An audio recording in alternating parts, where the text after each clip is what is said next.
Greetings and salutations, friend. I am Jeremy Tank, and if you are watching this, I am your brand guy. What does that mean?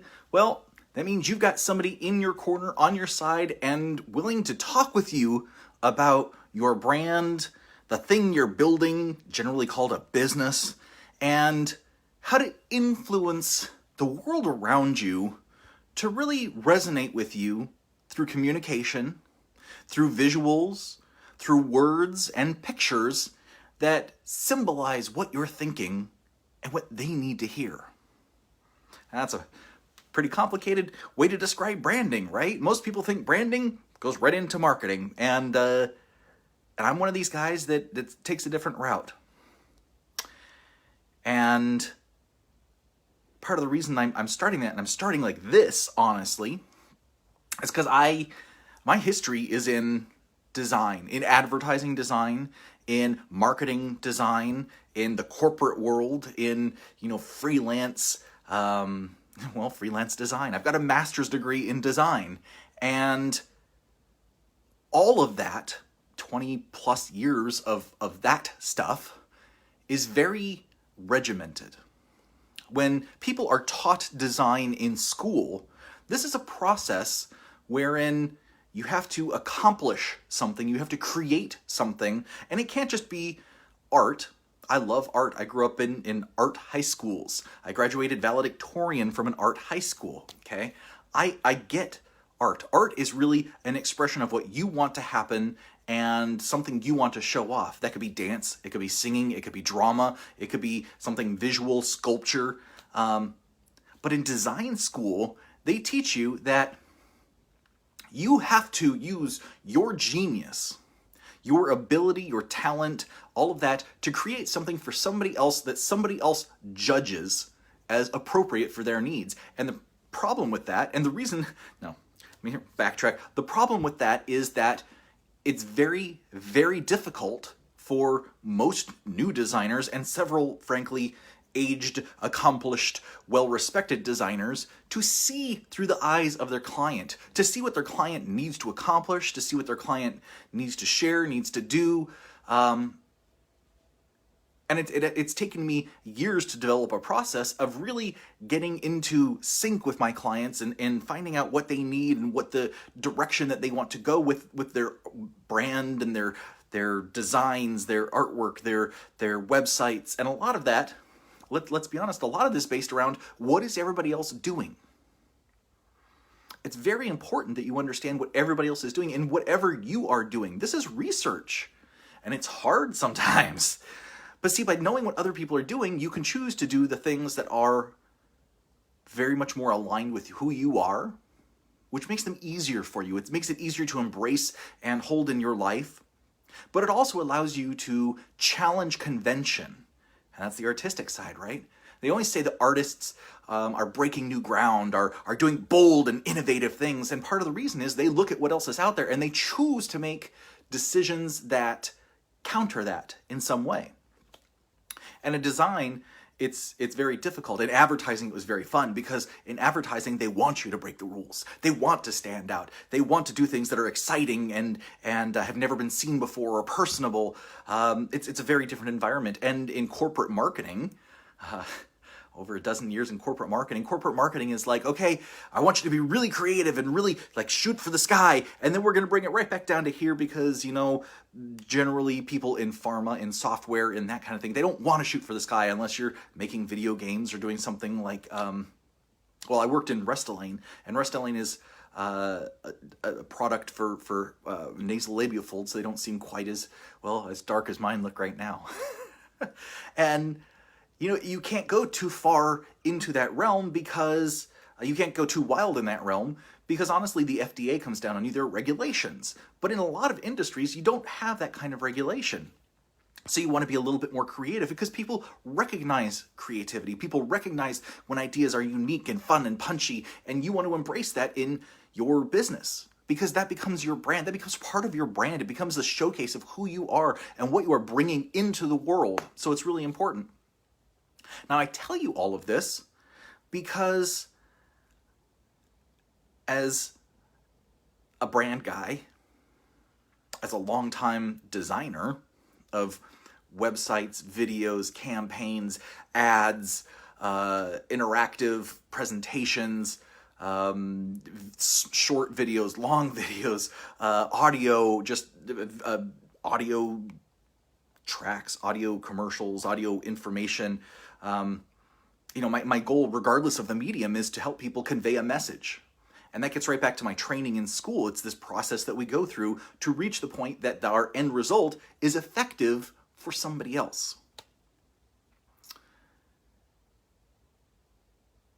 Part of the challenge is that the other somebody else was never trained how to talk to somebody who is pulling all of this information together, synthesizing it in order to make that thing for them.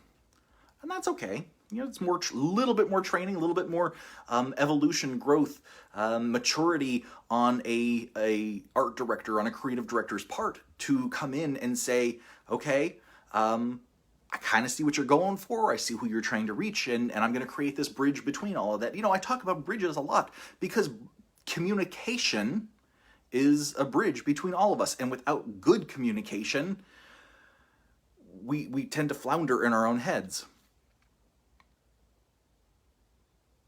And I say that because right now I'm part of at least 3 different communities that are having the exact same conversation across the communities. And each one is taking a slightly different angle. Let me explain. In part of my design community, my branding community, the people who look at advertising, who look at commercials, who look at the different things going on in the world, and they're saying, okay, how do I incorporate all of those things and create something new and create something exciting?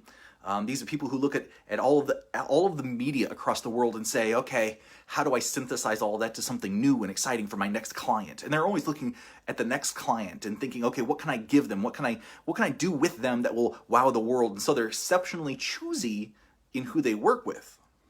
And I've since become exceptionally choosy in who I work with because I understand that the design skills I use are 20 plus years in the making. So I want to make sure that what we're building next is going to be worthwhile and really reach into the world in a powerful way to make a difference. Now, this community of designers and branders, they are very much in the mindset is king category. And the reason I think that they really are centered around this, and I love this. A gentleman out there, a designer in Hawaii, Mario. Well, I forgot your last name, Mario. I am sorry. Casada, I believe. Really interesting guy. Like, he's been in tons of movies. He is a designer. He is a weightlifter. He has one of those faces. You're like, yes, you belong on screen. You are such a character. You're amazing. But also Chris Do, who is great at brand strategy. He's actually, his online courses are where I learned a lot of brand strategy and learning how to speak with customers in a way that I can hear what they're saying and what they need to move things forward. So that's really interesting. But these guys in the design community are very much mindset oriented, meaning that they want you to center inside, understand what you're reaching for, understand your own worth because you are worth it. Remember, you are enough. I am enough. Teresa, that one goes out to you. You are enough. I see you. So this whole community is really gathering around and trying to build up their mindset. And I think part of that's because of COVID. I think part of that is because of the pandemic, where they kind of, I don't know, designers, when they don't have a community, when they don't have easy reach out and easy customers to talk with and share, like there's actually, a lot of times designers are thought to be introverts, but in a lot of ways, they're sort of this middle ground. They need clients. They need a challenge. They need something to overcome. And that's really what design is. It's like a puzzle waiting to be defined and then put together.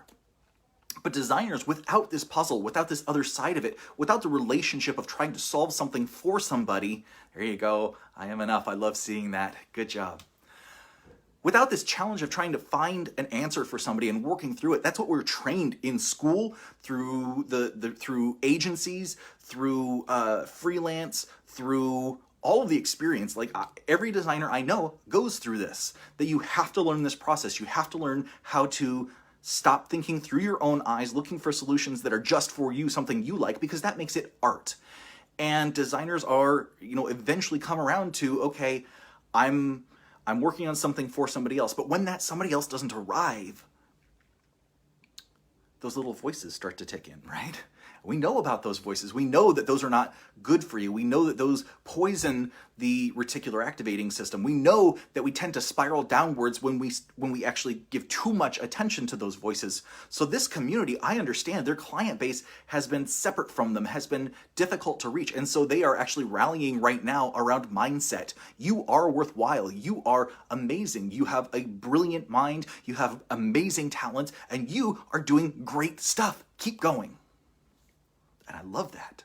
I love it because I need that, and I think you need it. I think all of us need that, a reminder. And when your community is rallying behind that, it really is meaningful. And in my other community that I'm part of is the RTT community.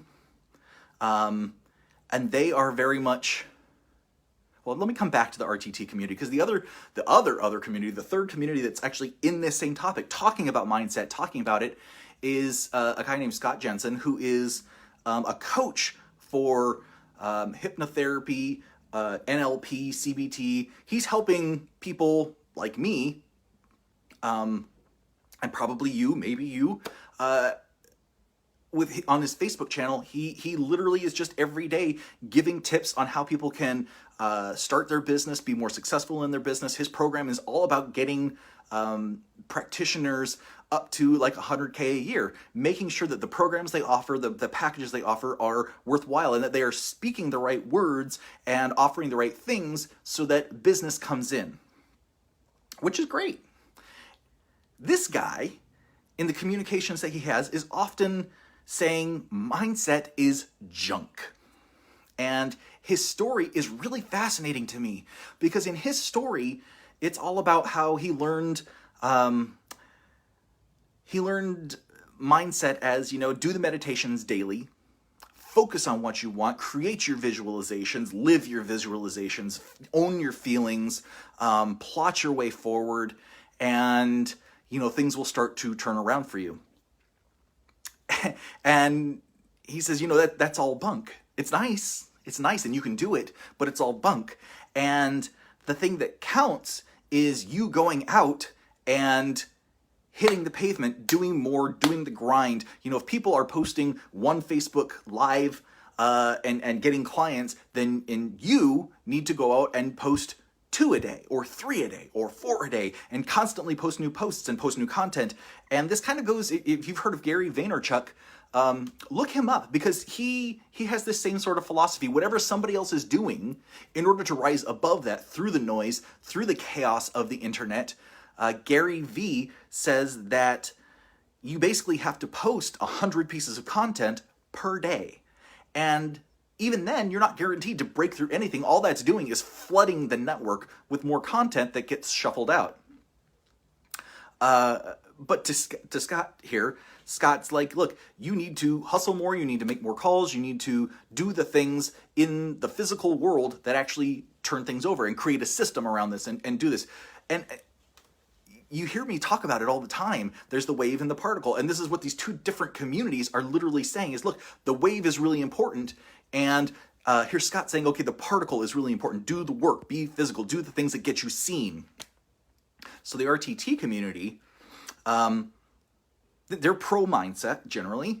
And the reason they are pro mindset, and I'm going to break this down just a little bit here so you can understand where I'm coming from and why I find it so funny that both of these communities are doing this thing. Here you have a community that is designers, that are creators, that are the things that they do literally create millions of dollars of business for corporations.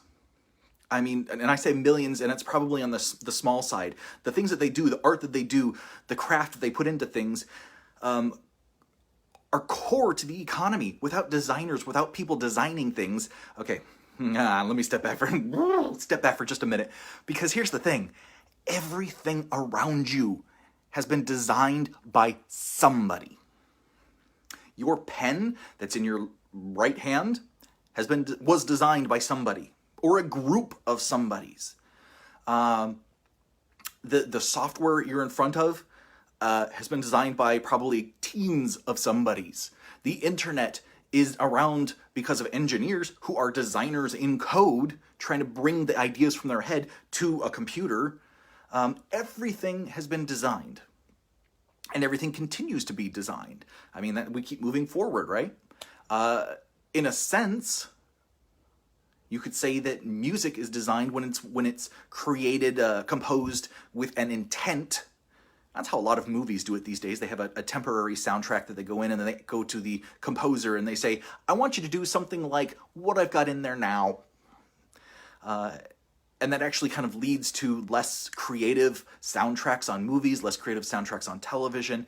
It kind of, when composers are asked to duplicate the sound or, create an essence without copying what is already, presented to them, it's challenging. And it ends up being less artistic and more designed sense. Because you can design anything that goes into your senses.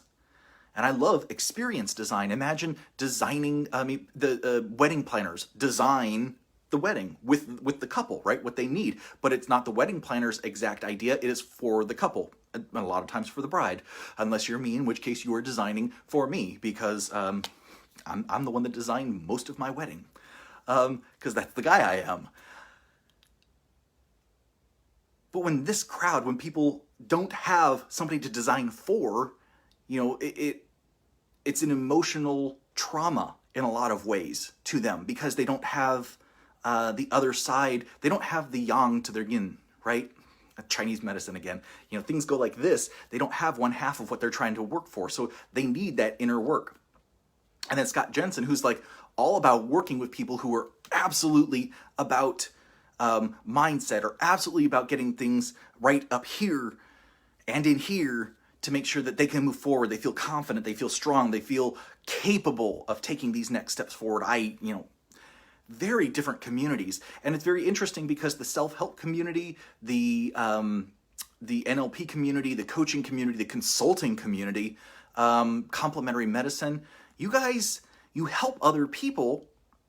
And a lot of times you have to ground yourselves and make sure that your energy is whole, and that you have, maybe you're doing Qigong and Tai Chi to make sure you have like a force field between you and the client. I'm going to keep doing this because that's my force field.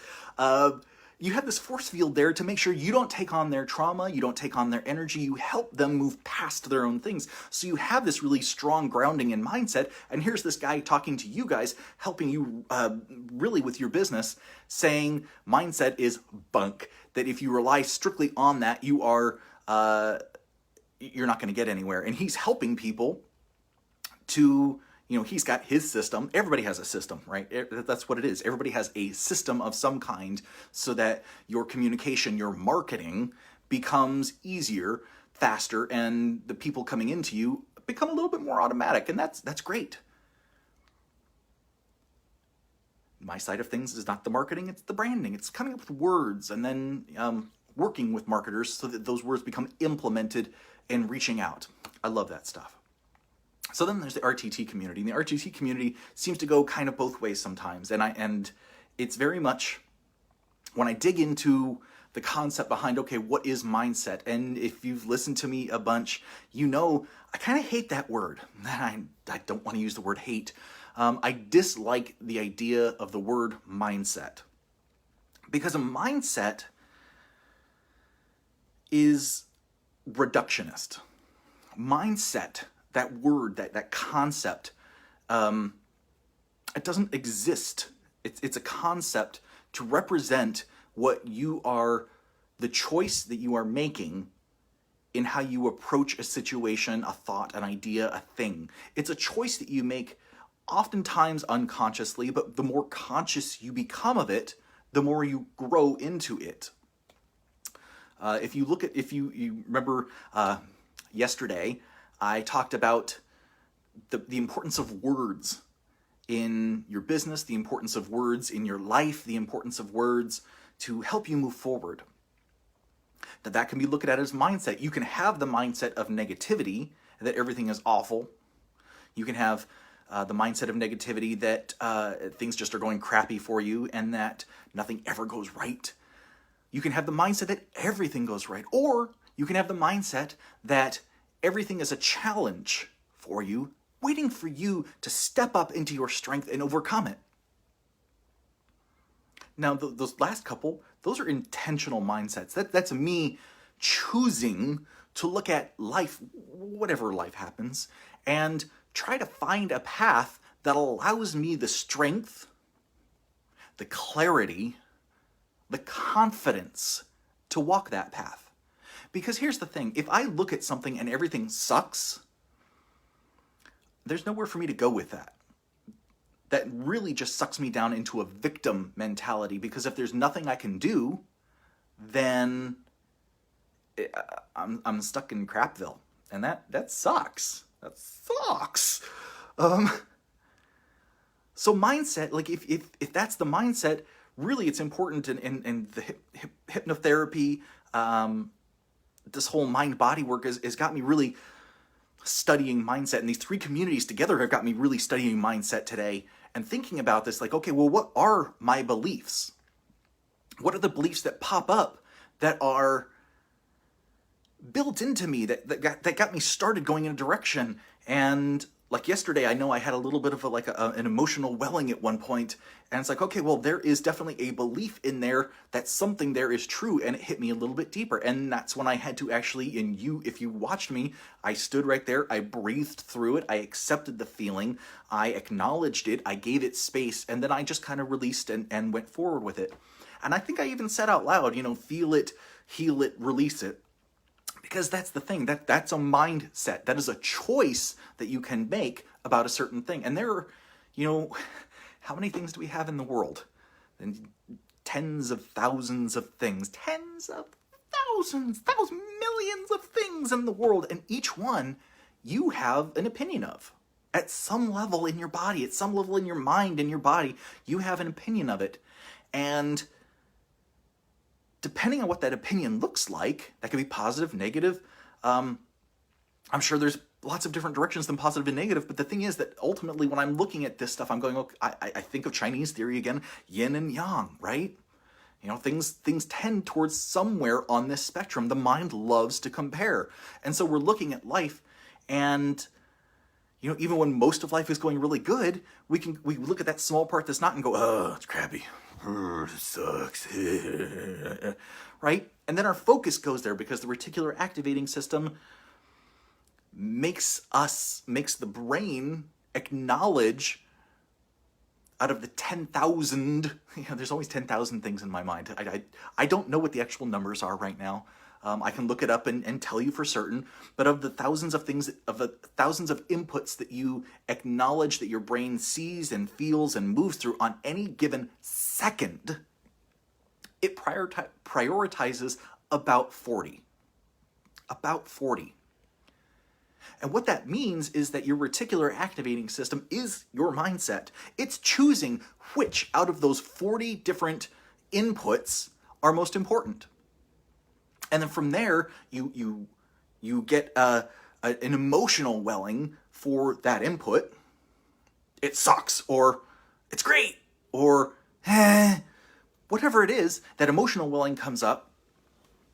And then if that's the mindset, if the mindset is stuck at it sucks, if it's stuck at instant reaction, then it's sort of a negative side of things. But if you can stop and intentionally reframe it, my wife calls it spin.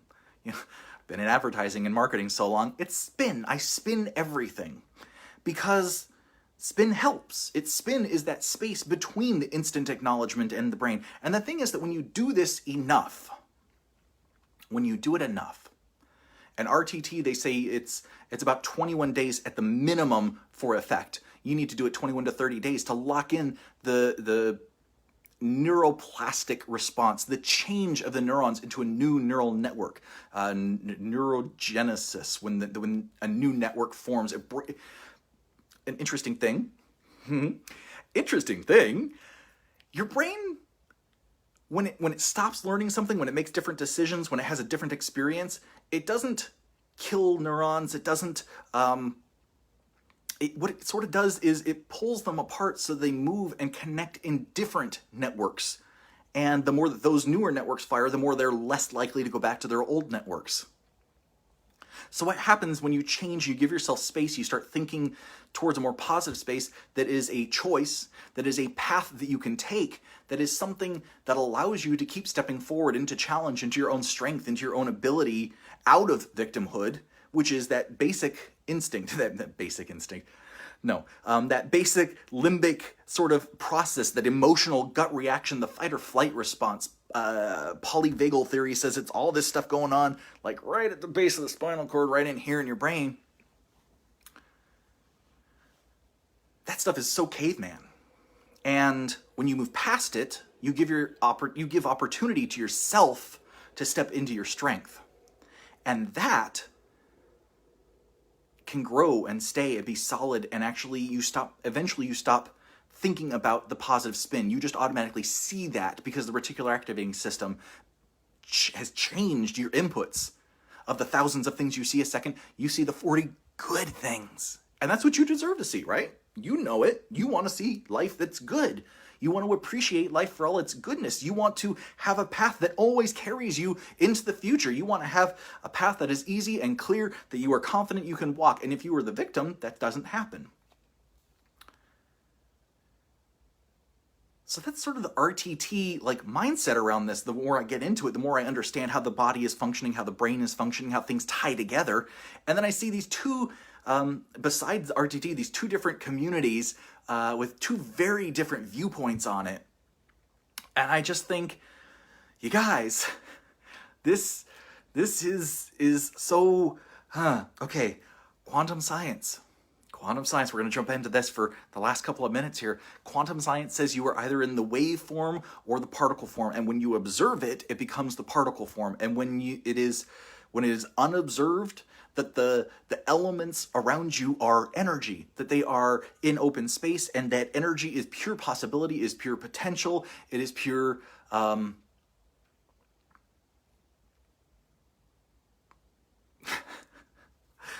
only word that popped in my head was avocado. Avocado. It's pure avocado. So make some guacamole. Sounds good. So you like that? Okay, great, Amy. Thanks. So the thing is that if we're thinking in terms of wave state or particle state, and we're thinking in terms of stuff that makes a difference in your life now, these emotional reactions that well up, the basic things, this is particle reaction. This space between that reaction and the potential of how you can react, that's wave energy. That's potential of anything. You can transform that base thought into anything. And all of this comes back to me of going, okay, well, if energy is everything, if energy is pure possibility, if energy is potential, and energy is infinity, and energy is you, and energy is me on that tiniest of levels, then really everything is kind of, this is the wave, right? That's the wave. And in these two communities that I'm part of, I am watching literally the wave of energy of the thought patterns of mindset and how it influences these communities in their particular fields, doing different things and communicating in different ways. And it's just to say, mindset is necessary. Because without the mindset of success, of just giving yourself a path to walk, then you get stuck. You get stuck in yourself, you get stuck inside your head, you get stuck into these negative spirals. And that is not helpful. Just plain and simple, it's not helpful. But relying strictly on mindset, relying strictly on meditation and inner practices doesn't influence the world. Our interpretation becomes stagnant because we don't see the motion. And the thing that makes the difference, and here's where the process of design comes into it, because the process of design says, do your research, make tons of thumbnails, tons of exploration, tons of tests. It's all about tests. It's all about seeing how things work, judging it. Did that work? Did it not work? Which all of this comes back to action. The difference between intention and action. You need both. And mindset is that energy wave, and you need it working for you. You need it working with you, because without that path, without that energy, without the motivation, it's harder to get up every single day. It's harder to do what you need to do. It's harder to see the value in yourself, because frankly, people around you are not going to see your full value. They just never will. They are not in your shoes. It's kind of like when you hire somebody to work for you, it feels like that person never works as hard as you would work for your own business. Of course not. It's your business. You understand what's at stake. To that other person, it could just be a job. Well, without mindset, everything you do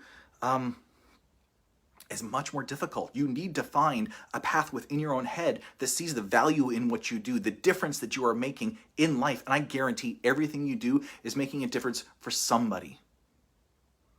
And sometimes for me, it's just buying the guy behind me in line at Starbucks a drink, just because I know it's going to make a difference. It's that ripple in the pond. I love making ripples in the pond and seeing how far out it can go. That's just who I am. So that's my little talk on mindset today. I hope it's, been illuminating in some sense, or giving you something to argue about or have a discussion about at the dinner table tonight. Something that even just made your brain work a little bit. I hope so, because it's interesting in my life watching this happen between the two communities and knowing my obsessions with the quantum field and possibility, and watching everything as this wave, as this pendulum sort of swinging back and forth between what some people believe and what other people believe, and the fact that all of them, in my mind, need to embrace a little bit of everything. There is a core of yin within the yang energy, and there is a core of yang within the yin energy.